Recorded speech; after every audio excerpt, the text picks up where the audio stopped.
I'm back. And yes, we are reviewing the 2019 Volkswagen Arteon R-Line. 4-door coupe, 2-liter TSI, 4Motion, 8-speed automatic, frameless doors. Check.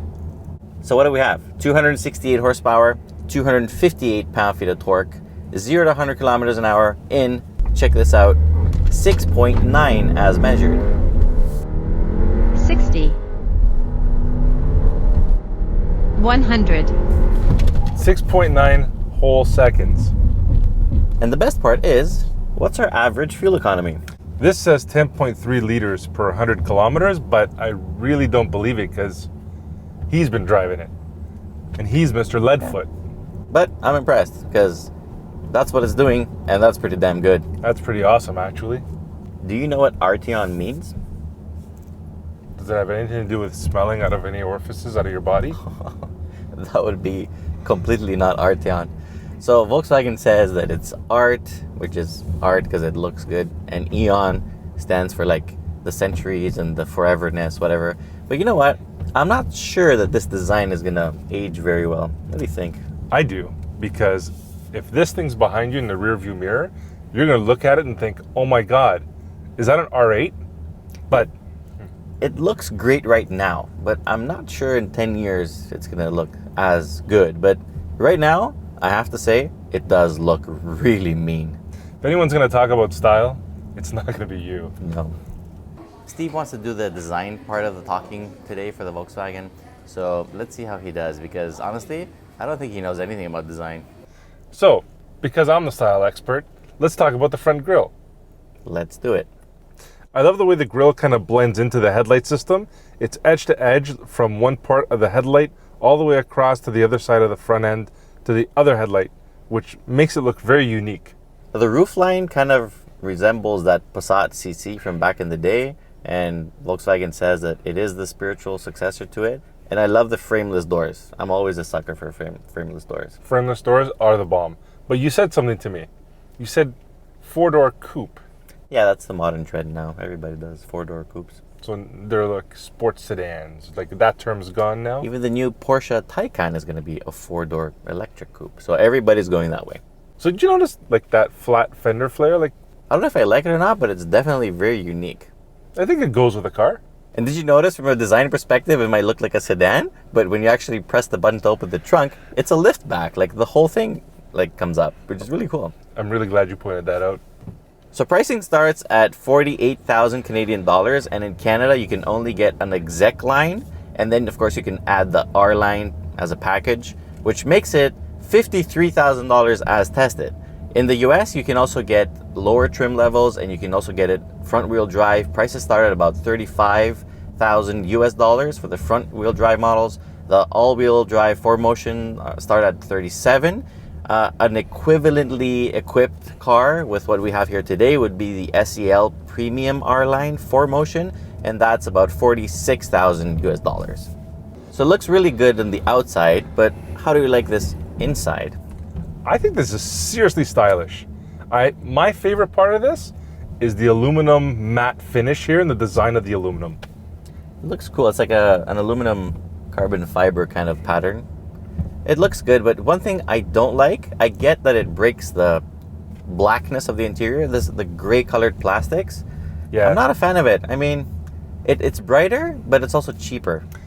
That part of it, okay. I know we talked about this before and I kind of said, no, it doesn't make it feel cheap, but okay, it reminds me of my Honda Civic. Yeah. So, fine. But the seats and the gray on the seats match this interior quite well, which I think makes up for it. It makes it look a little bit nicer. The seats are beautiful. I like the way they feel, how they hug you, how you sit in them. I like everything about them. Yeah. The driving position? I don't know. I couldn't get to my perfect driving position because, like, I don't. Yeah, you're tall, so the roominess here is kind of. I tried adjusting the seat too, and I don't know. I'm a tall dude, so I can't get 6'4", because some of you asked 6'2". 2? Okay, there. So I'm generous.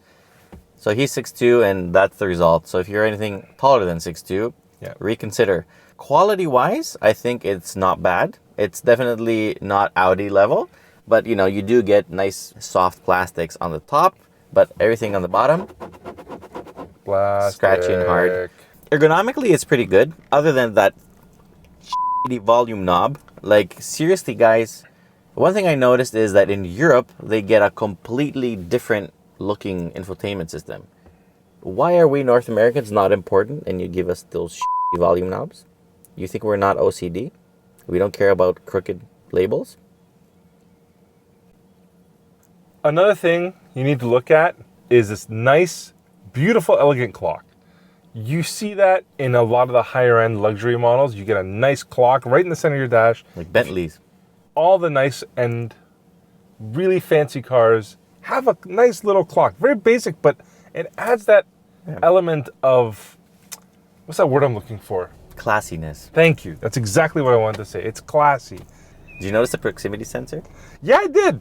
I was pretty cool. I was gonna beat you to that. It's up and ready. When you're about to press, it's like, oh, okay, I'm listening. Yeah, So and it's quick no too. lag. It's Yeah. like, Done. goes Do you notice that, these cool screens? It has lap timers, performance monitors, and Yes, you I can did. pick a selection here of whatever. It can also teach you Think Blue. Think blue? You don't think blue. No. Well, the only thing that goes blue, let's not talk about If you that. get a Viagra, you can see blue. Okay, so aside from his personal life, I think this has a question of it being track ready, which Nah, I no don't track think here. you want to go on the track with it. You want to drive to the track with it, but then drive something else on the track. Yeah. You do get a very beautiful instrument cluster. The instrument cluster, Very Audi-like. yes, although it doesn't go into that full map view, it has like a True. smaller. I don't know actually if you set a destination, it might do that, but I like it. Do you know that in Europe, since we mentioned that they get a different head unit there, they also have a DSG gearbox? Whereas They get the DSG and we don't. We get a torque converter 8-speed, which is fine, but it's not as good as the DSG. So I guess to keep pricing down, we get the I feel more gypped. conventional stuff. Thanks again, Volkswagen. Jason put his seat all the way back and then he wants to do a roominess test. Doesn't tell me anything. And of all the things, he starts looking at me saying, what, didn't you adjust the seat? Roominess inside the car is absolutely fantastic if you're not as tall as Steve. Especially in the back, you get some really good legroom. And the trunk is also humongous. It's 770 liters, and that's like really, really good. Although the trunk floor is a little bit weak. So if you're planning to put something very heavy, don't. That rear view camera is not very clear for the price tag of this car. For 51 grand, this should be 53. 53. 53 grand those. So that even more has the justification that this needs to be better. However, I would have thought I might get some wireless CarPlay out of this. Or at least wireless charging. Yeah, which this car does not have, which is a little disappointing to me. How did you like the laser beaming blind spot monitors? It blinded me literally. It's very bright, especially if you're about to go in a lane and the car thinks you're too close to the other guy. So it flashes this crazy bright light right into your eyes. The one feature that I found very interesting is in the safety kind of realm of the tech on this car, it has pedestrian detection. And do you know what the car does if it's completely sure that you're about to hit a pedestrian? I will tell you, it will try to make it easier for you to hit the car by popping the very top right here of that hood. It'll pop it up. So in a nutshell, if you're driving along and suddenly you see your hood pop up, it means you screwed up and get ready for court. So, you want to switch so we can talk about the drive? Let's do it. All right. The first thing I'm going to tell you about this car is the drive modes. So you can switch between Eco, Comfort, Normal, Sport, and Custom. And you want to see the coolest thing you've ever seen? Look how you can adjust the dynamic dampers. Look at all these settings. They can, with how fine granularity you can set how soft or how sporty you want it to be. That's It's pretty really snazzy. cool. That's pretty snazzy. So for custom, I put everything in soft except the steering, which I had in sport. And that gave me a really nice daily driving characteristic. I really like that. But for now, let's go into regular comfort mode and talk about its driving under normal circumstances. So how'd you find this on the highway? Smooth as butter. Really smooth. Yeah, I was driving and I thought to myself, wow, I could really go to Montreal and back in this and feel Yeah. great. Yeah. So for highway driving, I find it really refined. It's very comfortable, smooth, quiet. Oh, it's dead quiet. Very quiet. Yeah. So as a family car or a car, that you're going to be doing long distance trips in, this is highly recommended. It's stellar. Yep. However, where the problems begin is when you put it in sport mode. Because then when you put it in sport and the DCC firms up and you're all excited and your adrenaline is rushing and you're like, yay, let's do sport mode, it's just still dreadfully boring. There's like nothing exciting about it. You put it even the gearbox in sport and you're like, you gun it, it goes, okay? It does perform, but then you reach a turn, you turn, and there's like nothing really happening. It's very numb. It's a numb experience. Did you not get the first giveaway on that it was going to be boring? Do you know what that was? No. The cheesy paddle shifters. Yeah, they're so tiny and plasticky and hidden behind the wheel. They're just cheap. I mean, if you're going to be in a performance car, at least put something better for paddle shifters. I mean, At least the gearbox not being a DSG is still pretty quick. It's not bad at all. But that's not the point of this car. You do realize that, right? It's a grand touring car. That's There's right. Nothing. As we said before, you drive this to the track, you better have something else on the track waiting for you to drive. Or if this should be towing it, or I don't know. Well, I don't think it's going to tow anything, but yeah. The one thing that's not disappointing at all is the brake feeling. The pedal is very linear.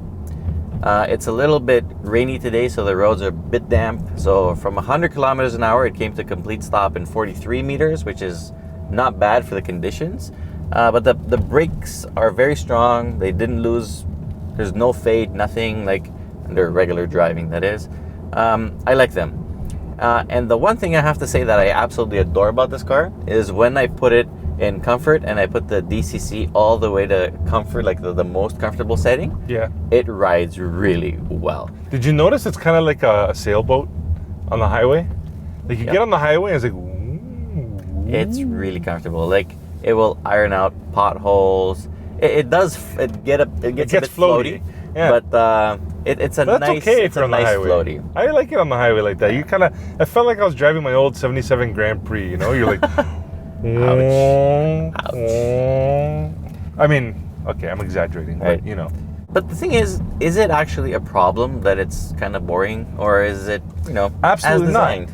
Absolutely not. I think they hit the mark on the design. You're right. You said it. It's designed that way. And I think it's designed to the point where you drive, you're comfortable, it has a performance, you can overtake other drivers as you need. I mean, and it's loaded to the you know what. Yeah. Don't get me wrong. I mean, handling wise, it's still very competent. I mean, grip is fantastic, whatever. It just doesn't have the characteristics of a sports car. Like the steering is slow. It always has the tendency to push, to the understeer. Like it's never an exciting drive, but it is very capable and very sure-footed. Yeah, and at $51,000, I would hope that it would be a little bit more exciting, but I mean, it's not a Golf R. If you guys are thinking a Golf R or this, I mean, obviously they don't compete. They're not in the same segment, but it has nothing to do with the ability of a Golf R. So it's a very nice, very stylish, very comfortable, roomy 4-door coupe / sedan. But that's about it. Time to give it a rating. Overall, out of 10. What's your take? there's some things I think it can do better, but I give it a solid 8.5. I like this car a lot, but I'm really struggling to give it anything more than a 7.5. You're kidding me. And I called it. I was thinking in my head he's going to say 7.5, but no, I think you're wrong on that. I give it an 8.5. So average score, 8. 8. I think that's fair. Yeah. It's all good. And don't get me wrong, it's a very nice car. It's just not for me. Well, I'd buy it. All right, if you like this video, please remember to share it with your friends, subscribe. Please share. We really appreciate it. It'll give us the ability to do some more fun stuff in the future that I'm finally thinking All of you need to doing. do is keep watching. Thanks, guys. We know you're watching. Press that subscribe button and that little bell. Get notified every time we upload a video. We're back from vacation, so we're going to be bombarding you with lots of content now. So Yep. stay tuned. Later. Perfect.